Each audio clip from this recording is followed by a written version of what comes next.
సగము దేహమునిచ్చి సాష్టాంగపడగాని భార్య ఏనియో ప్రేమ పంచబోదు. పెళ్లి కాకముందు సరదాగా తిరిగినట్టుగా ఉండదండి సంసార జీవితం, దాంపత్యం. వాళ్ళ ఆశలు వాళ్ళకుంటాయి, వీళ్ళ ఆశలు వీళ్ళకుంటాయి. ఎవరిని అనడానికి వీల్లేదు.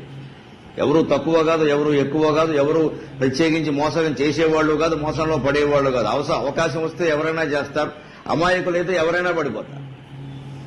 సగం దేహం ఇచ్చి సాష్టాంగపడినా సరే తర్వాత కాపురం సక్రమంగా ఉంటుందని చెప్పలేమమ్మా. 50 ఏళ్ళు వచ్చినా గొడవలు వస్తూనే ఉంటాయి. అలాగే ఆడపిల్లలు కూడా చాలా జాగ్రత్తగా ఉండాల్సిన విషయం. అడుగడుగున పడి మడుగులు తినగాని పతిదేవుడు ప్రణాసాష్టాంగ భావమిడడు. అడుగడుగున పడి మడుగులు తినగాని పతిదేవుడు కటాక్ష భావమిడడు.